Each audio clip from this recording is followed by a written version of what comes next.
नमस्कार दोस्तों, आज की इस वीडियो में हम बात करेंगे ILD यानी इंटरस्टिशियल लंग डिसीज़ के बारे में। जी हाँ, फेफड़ों से जुड़ी ये एक समस्या है जो बहुत गंभीर समस्या है। इसका सही इलाज क्या है, कौन सा ट्रीटमेंट इसके लिए बेस्ट है और ये किन कारणों की वजह से देखने को मिलता है, सभी बातों के ऊपर इस वीडियो में हम डिटेल से बात करेंगे। लेकिन सबसे पहले जानते हैं कि ये इंटरस्टिशियल लंग डिसीज़ है क्या। देखो, नाम से ही हमें क्या पता चल रहा है, इंटर यानी इंटरनल यानी अंदरूनी, जो लंग्स के अंदर की समस्या है। इस बीमारी के अंदर क्या समस्या देखने को मिलती है कि जो फेफड़े हैं वो सिकुड़ना शुरू हो जाते हैं, वो छोटे हो जाते हैं। लेकिन ऐसा होता क्यों है, इसको थोड़ा सा समझने की कोशिश करते हैं। हमारे लंग्स के अंदर भी बहुत सारे पार्ट्स होते हैं। इसको आप कुछ ऐसे समझ सकते हैं जैसे एक पेड़ है। अगर उस पेड़ को आप उल्टा कर देंगे तो वो जो तना होता है, वो तना हमारा ये है, यानी एयर ट्रैक्ट, एयरवेज है हमारे, ठीक है। और उसके बाद जो ब्रांचेस आगे चली गई वो हमारे लंग्स है, राइट लंग्स और लेफ्ट लंग।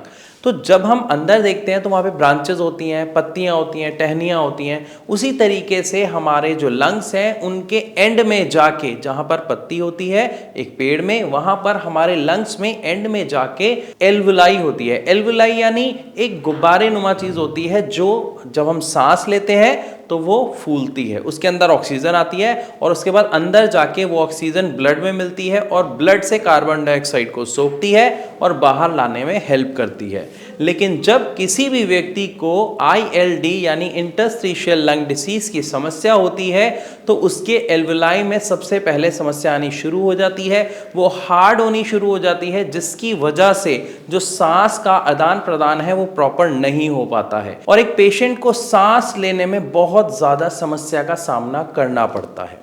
अब अगर हम यहाँ पर बात करते हैं इसके कारणों की, तो इसके बहुत सारे कारण होते हैं। जी हाँ, आपने सही सुना, लगभग 200 कारण इसके ऐसे होते हैं जो माने जाते हैं जब डॉक्टर की आप स्टडी में देखते हैं, जो ILD के कारणों में आते हैं।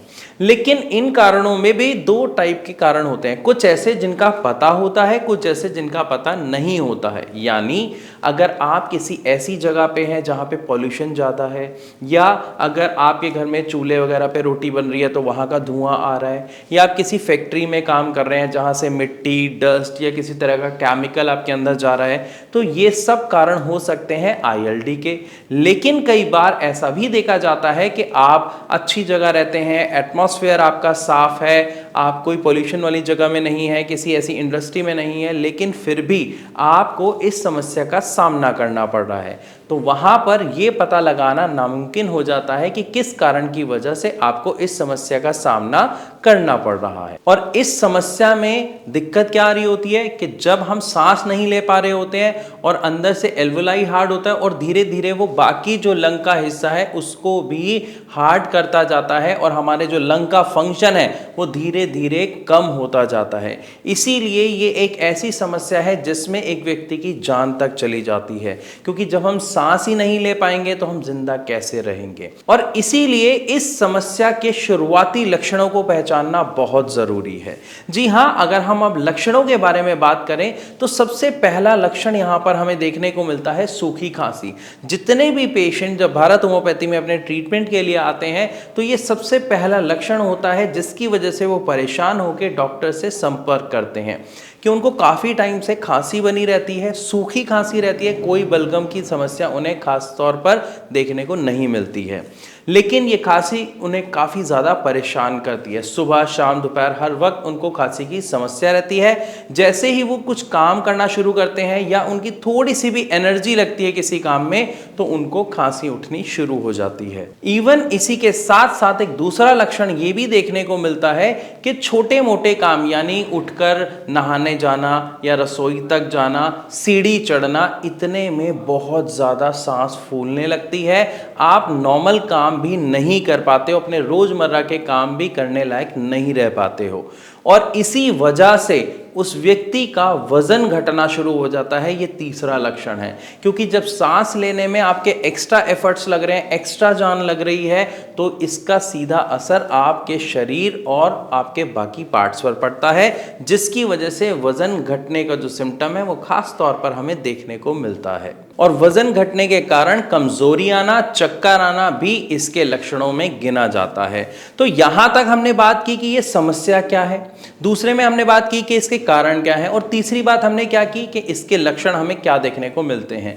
तो जैसे ही हमें इसके शुरुआती लक्षणों में से कोई भी लक्षण देखने को मिले तो आप डॉक्टर से संपर्क जरूर करें, ताकि इसको शुरुआत में ही कंट्रोल कर लिया जाए और एक सुखी जीवन व्यतीत किया जा सके। लेकिन अब अगर हम बात करते हैं कि किसी को नहीं पता लगा या कोई लीनिएंट हो गया और यह समस्या जब बढ़ गई, तो इसका क्या सही ट्रीटमेंट अवेलेबल है और हमें क्या करना चाहिए। देखिए, अगर आप ट्रीटमेंट की बात करते हैं तो सबसे पहले हम क्या करते हैं, ट्रीटमेंट के लिए डॉक्टर के पास जाते हैं, जो होता है एलोपैथिक डॉक्टर। और एलोपैथिक डॉक्टर इस समस्या में सिर्फ एक ही चीज आपको दे पाते हैं, वो है स्टेरॉइड्स। जी हाँ, क्योंकि आपकी ये समस्या इस लेवल तक बढ़ जाती है और ये इतनी गंभीर समस्या है कि उन्हें आपके स्टेरॉइड स्टार्ट करने पड़ते हैं, तभी आपको रिलीफ मिलता है। लेकिन ये स्टेरॉइड्स आपको कुछ समय का रिलीफ जरूर देते हैं, बट अंदर ही अंदर आपके शरीर में और कई नई समस्याओं का कारण भी बन जाते हैं। तो इसके अलावा क्या कोई और ऑप्शन नहीं है? तो इसका जवाब है जी हां, बिल्कुल इसके अलावा भी ट्रीटमेंट अवेलेबल है। अगर हम बात करते हैं होम्योपैथिक की, तो होम्योपैथी मेडिसिन में इसका इलाज संभव है। एटलीस्ट आपको स्टेरॉइड्स का सेवन बिल्कुल नहीं करना पड़ेगा, क्योंकि होम्योपैथिक मेडिसिन का एक सबसे बड़ा बेनिफिट होता है कि इसका कोई साइड इफेक्ट नहीं होता। इसका जो रिजल्ट है वो बहुत ही फास्ट होता है। रीजन, ये जो मेडिसिन है ये आपके ब्लड और स्लाइवा के साथ मिलकर डायरेक्ट काम करना शुरू कर देती है। और रेस्पिरेटरी प्रॉब्लम्स के लिए होम्योपैथिक मेडिसिन को बेस्ट मेडिसिन माना जाता है। हो सकता है इस टाइम आपके मन में बहुत सारे सवाल आ रहे हो, आप उन सवालों का जवाब अभी जान सकते हैं नीचे दिए गए नंबर पर। बस आपको भारत होम्योपैथी के डॉक्टर्स को कॉल करना है, अपनी समस्या बतानी है और आप डिटेल में उसके बारे में आप डॉक्टर्स से बात कर सकते हैं, या फिर आप कमेंट के माध्यम से भी अपना प्रश्न हमारे साथ शेयर कर सकते हैं। मैं आशा करता हूं ये वीडियो आपके लिए इंफॉर्मेटिव रही होगी, अच्छी रही होगी। अगर हाँ तो इसे लाइक जरूर करें। ऐसी और वीडियोस के लिए हमारे चैनल को सब्सक्राइब करना बिल्कुल ना भूलें।